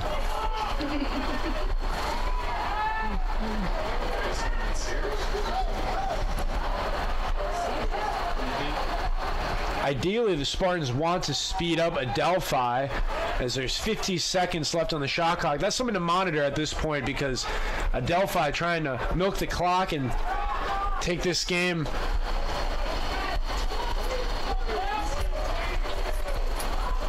And so the Panthers setting up deep in the UT end of the field, and now they outlet back up top. Quentin McKenna. McKenna takes a bounce shot, and it goes over top of the net and out of play. Possession remains with the Panthers. As the clock now at 10 minutes and 5 seconds to go in the fourth quarter, and this is Gordon Purdy Jr. with it for the visitors. And some hard work. Oh, hit the goalpost. And now they score. So the Panthers convert. I was about to credit some strong defense by Cormac McCarthy for UT, but it doesn't matter as Adelphi gets the rebound. Yeah, and it's a goal for the Panthers. Pachione, he scores. That's his third of the game. A hat trick. Kirby, Racobuto, Archidiacono, and now Pachione, all with hat tricks. So when you have 4 players with hat tricks, you know your team's doing okay. Well, and it goes back to the comment that you made in the early stages, which was that the coach said, we don't have a go-to guy. We've got a balanced enough attack that several guys can step up and do it for us. And there's a shot, another nice save made by Brendan McDougal. So it's not enough to have such a balanced offensive attack, but then you've got a solid goaltender in senior Brendan McDougal. And again, it's no wonder why Adelphi is ranked number 2. Yeah, they're a fun team to watch. They play the game the right way, as does Tampa. And this game is going to come down to the little things like we've said all game long. And as of now, Adelphi, they got the advantage. And it's cliched, but it is true that you'd rather be humbled like this in the early part of the season, learn your lesson, lick your wounds, grow from that, and have a great rest of the season than all of a sudden be disappointed late in the year having a game like this one. Without a doubt. That you can't put a Band-Aid over. It's going to stick with you for a while. So at least in the case of UT, they're going to have a couple days to think about this one since I'll spin it the other way and say don't play again until Sunday. Without a doubt. And both teams want quality competition, not to diss anything from other teams, but if you get a cupcake to come in here and you roll over them and win by a lopsided number, it doesn't really do too much for you. You get a team like Adelphi coming to town, one of the best in the country. It makes you look and adjust. We've seen it. We saw B.J. Borowski get the quick leash and Brian Karn with extended runs. So Spartans figuring out things still early in the year. It's been fun to watch this one, and they'll be eager to see this team grow. Not to mention that I'm sure there's other teams who are watching this broadcast right now, scouting both teams to look for any flaws from Adelphi or from UT, since they are both respected top 10 programs. Spartans with the interception on the move. And a hit there. UT able to hang on. And Andrew Q is going to settle things down as he backs towards his sideline. Andrew Q, a solid 6'3", 210 pounds, and leaves it for Mazza. Sent over to Vetter. Back to Mazza again. Q, one of the Spartan leaders, go-getters, staple of the team. Moshe McGraw. And a long shot coming there by Mazza. That one goes out of play. And 7:42 left now in the fourth quarter, and a timeout that I believe is taken by Adelphi. Get a moment here at the 7:42 mark. Thanks for joining us here on the Sunshine State Digital Network. Connor Moore along with Bruce Wozniak. Glad to have you with us. The Press Box. Walter's Press Box on Southdale Mabry is Tampa's original sports emporium and eatery, serving for over 20 years. The Press Box is Tampa's favorite place to watch the big game. The Press Box located at 222 South Dale Mabry. And if you're watching our broadcast from an Adelphi perspective, thank you very much. Your team's next game will be this Saturday, which is March 2nd, 3 p.m. face-off against American International College, back up in Garden City, New York. Panthers, yes, of course. Garden City was looking at the weather, 32 degrees and cloudy, so I think both teams are happy the game is being played in Tampa, not up in Adelphi. Now, there was a snowstorm over the weekend. It's been a brutal winter up north. It really has. And that face-off of this game, we had a temperature of 77 degrees. It's gone up 2 more. We're currently sitting at 79 at 1:46 p.m. Eastern Time. And the timeout has expired. And so as the teams... This one has not disappointed. Got to be impressed by how the Spartans have bounced back. Came out, slow start. We're wondering if they would compete. They certainly have. It's been a hard-fought ball game on both sides. And do the Spartans have a final push coming up? Let's see. Kilkowski sends it up to Moshe McGraw. Mazza over to Vetter. Yes. And a pass for Colin White. White weighs his options to Kilkowski. Now back up top, Mazza as Andrew Q trying to direct traffic. Q passed over to Moshe McGraw in close. No shot opportunity there. It was a bad angle for Colin White. And now they send it inside, and Kilkowski not able to handle it, and it goes out of play. Possession remains with UT, however, as we're down to exactly 7 minutes left in the fourth quarter. Moshe McGraw with it over to Q. Gives it back to Moshe McGraw and back to Q once again. Andrew Q has 4 goals and 1 assist in this game. Andrew Q take away his offense, and this one's officially a blowout at that point. With the 4 goals, Andrew Q, the first Spartan to reach the 10-goal plateau on the season. And we have another injured UT player down in the field. I say another, if you didn't see it earlier, Luke Robidoux was down for a while. Fortunately, he did return to action. And right now the UT medical staff out there as the trainers attend to the injured player. As the medical staff treats the injured Spartan, let's give a big shout out to the Florida Orthopedic Urgent Care. Give it up to the Spartan team of physicians of the Florida Orthopedic Institute, Florida's largest orthopedic group, and to Dr. Seth Gasser and his sports medicine team for keeping the UT players safe. Just minutes from UT, located in South Tampa.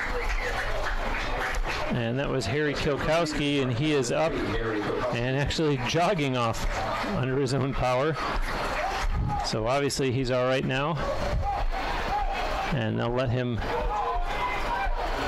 head to the sideline so the trainers can ask him a few final questions. What day of the week is it? Is he all right? Should be good to go. Well, as long as he doesn't ask them what inning is it. Yes, yes. Then we're all right. So play resumes now, and the Panthers put it in play. That's the goaltender McDougall sending it over to the far side. And with it now, Michael Pacchione crossing midfield. Pacchione through traffic gives up a pass there for Kaizo, and they score. The Panthers are not done yet. Well, they scored 22 goals, like we said, against St. Leo, and they're nearing that right now with 16. We still got 6 and change to play. This team, they put on a clinic, and we've been saying all game long, it's not one guy, it's not even 2 guys, it's multiple guys on a daily basis putting in the work. And they're ranked second in the nation for a reason, and that's because they can play many facets of the game. Spartans have had their hands full today. Nicholas Racalbuto with the goal, his 4th of the game. So he and Andrew Q. And now they score again. And Adelphi stepping on the gas here as there's 6:15 to go in the 4th quarter. And they have just now extended their lead to 17-9. They did it in a quick fashion. Only 6 seconds come off the clock from the last goal. Mark Andrzejak gets the goal. And for UT, we're going to see a goaltending change as Anthony Caruso is going to come in to take over for Brian Karn, who, mind you, had come in to take over for B.J. Borowski, who started the game. But this has not been Brian Karn's fault.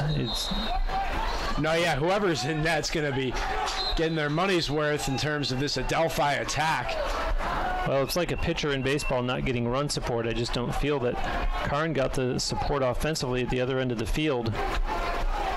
And the Spartans, given the score down by 8, they got to be aggressive. So playing to win the game, got to take chances on the offensive end. Sometimes that can lead into breakaways on the defensive side, and we saw that with the last 2 goals, and maybe a third. Yes, and indeed. Now Gordon Purdy scores as he was left wide open on the doorstep, and it was very easy for him to just bounce that one in.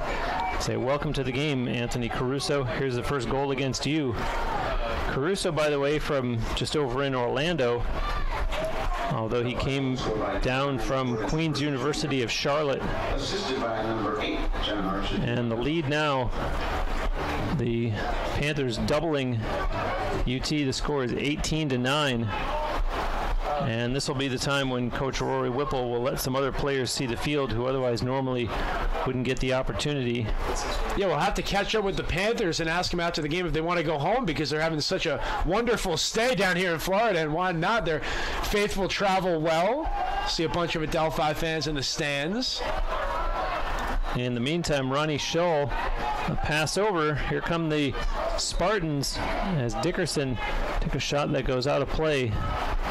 And so Colin White goes back to retrieve it, to put it back in. And they'll start it over on the far side of the field with Jake Levine. Matt Vetter up top for Mazza, now over to Jake Mosher McGraw. A little skip step there. Jake Mosher McGraw trying to work one-on-one against the defender Michael Papich. And that one too tall for Mazza. And that's exactly what we've seen all game long, that we've unfortunately mentioned repeatedly. Yeah, just one of those days, it seems, for Tampa, and we're going to see Coach Whipple look to empty the bench slowly but surely here, get some other players a look. It's been all Adelphi today. Score shows at 18-9, but despite the lopsided score at Tampa, they competed. They really did. Showed throughout the duration of this game, particularly in the second period, they really outplayed Adelphi. But the name of the game has been the Panthers turning the Spartans over all game long. Well, and if your assumption, you're saying, uh-oh, because the Spartans for sure will come out knowing they have something to prove in their next game on Sunday afternoon here at home. So assumption's going to have to if there is such a thing, over-prepare. Yeah, you don't want to catch the Spartans after they get a loss. When they lost to Belmont Abbey in the season opener, they went to Florida Southern in Orlando for a neutral site game, and they took it to them. So Assumption's going to have their hands full on Sunday when they face a Tampa team that's going to want to get back on track. And the clock continuing to wind down in this fourth quarter. Officially just 4 minutes left. And with it now for Adelphi is Raquel Buto, who has 4 goals.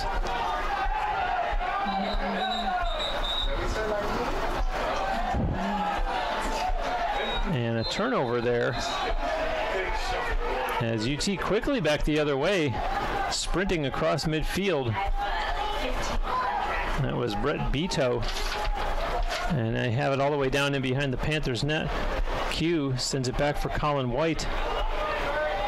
And they're waiting for some reinforcements to come out on the field. And they do, as Hanlon is out there now and gives it to Curran.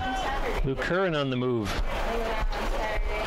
Passing behind the net, now out, a shot coming, no. And now getting the shot away was Shane Hanlon. And it's turned over as Adelphi starts back. Razzle-dazzle by Hanlon, got the spin cycle, just could not score. Quickly over the UT line. That's Napolitano.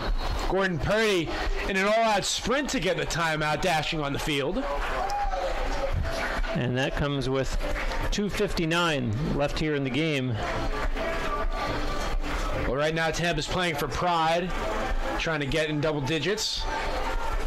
And likewise for Coach Gordon Purdy is an opportunity for him to give some of his players an opportunity to see the field. And I think the timeout's largely in part to get Brendan McDougall out of the game. He played 57 minutes. He's made 13 saves.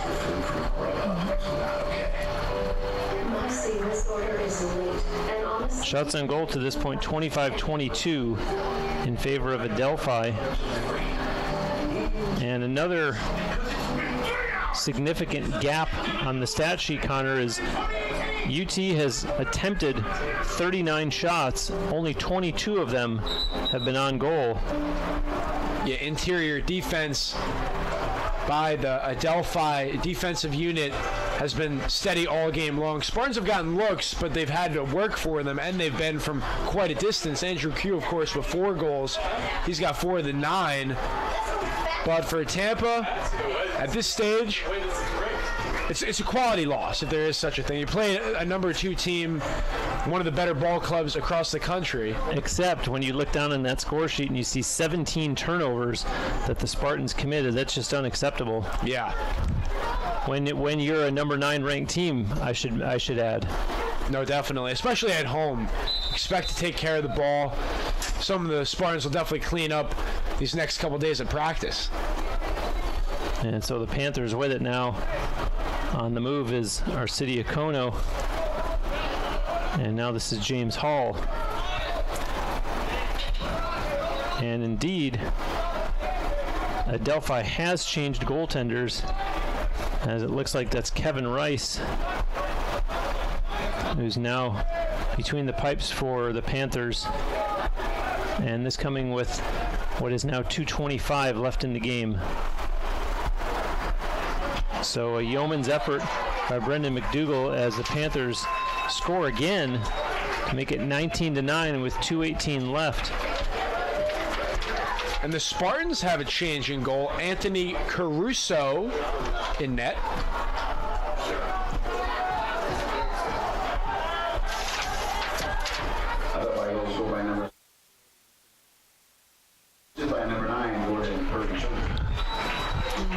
And now we'll get the face-off at midfield. Are you guys good this year? Bad this year? Okay. The way you said that. And the Panthers, well, they seemed as though they were going to control it. Now a few of them will battle for the ground ball. And finally picked up by UT. And looking for some elbow room is Colin White. Getting out of traffic, and now a shot, they score. So the Spartans welcome Kevin Rice to the game by depositing one promptly behind him. And Ronnie Scholl, I believe, with the goal for UT. And it's really academic at this point, as it's just going to be a matter of what the final score is in the books. This one was decided a long time ago. For those interested in the over-under, keep tuned. 2:01 to play. The assist to number 18, Colin White. Colin White with the assist. And a different look out there for UT in the faceoff circle as Devin Hess took that draw. And with it now is the goal scorer Scholl, the pass to Andrew Q. Behind the net, White pushing it over to Levine. Jake Levine sends it up top to Evan Killen. And now we're seeing some new faces out there. It's Cabri Hildman on the field for the Spartans as well. There's a pass in front, shot, scores! Colin White gets his third goal of the game. And the Spartans, perhaps, if there is such a thing, with this kind of margin, maybe trying to make it sound respectable. Definitely, yeah. With the rankings, you got to look at the score, absolutely. So Tampa not giving up, play a full 60 minutes of lacrosse. What do you like to see? 19-11 now with 1:29 left in the game. Chris Cox with the assist, the junior. And the Spartans control the face-off again. And that's Gavin Perry. Pass to Q. Andrew Q, is there one more left for him? He has 4 and probably would like to match Nicholas Racalbuto, who has 5 for Adelphi this afternoon. As there's a pass over for Evan Killen. Evan Killen, ironically, from up in East Meadow, New York, Nassau Community College and Adelphi territory. And now here's Andrew Q as we're down to 45 seconds left. Q trying to back his way towards the net. Strong defense there being applied by Justin Napolitano. And now it's sent over and looking for some room. Finds it. Nice save made there on the shot by Cox. And credit Kevin Rice for standing up to that one. UT maintains possession. Clock down to just 18 seconds. Q, a pass in, shot hit the goalpost and goes out of play. Possession will remain with the Spartans. And Colin White almost had his 4th goal of the game. Here's Q, bounces one, and Kevin Rice snags that one. And there's nothing left to do but run down the clock as Rice looks up and sees the clock winding down. And officially, there goes the horn to end the game as Adelphi spoils UT's 2019 home opener decidedly by a score of 19-11. Yeah, Adelphi, they came to play from the very get-go. They scored in the first 7 seconds. Racalbuto, and they didn't look back once they got that lead. Spartans never led. It was all Adelphi. Tampa gave a great run, but ultimately fall short, 19-11. Racalbuto finishes with 5 goals, and as Connor mentioned, 3 other Adelphi players with hat tricks, as Kirby, Arcidio Kono, and Pacione all had 3 goals each. And meanwhile, for the home team, 7 of the 11 goals came from 2 players. Andrew Q with 4, and Colin White with a hat trick of his own. So a disappointing afternoon for UT, but they do get another opportunity to shake this one off and get back to work on Sunday when they play host to Assumption, a 1 p.m. face-off, and we will have that game for you here. Do join us for the Sunday afternoon game as the Spartans are in a 3-game homestand here. And for Adelphi, their record now improves to 3-0. The Spartans fall to 2-2. For Connor Moore, I'm Bruce Wozniak, wishing you a good afternoon. Thanks for watching.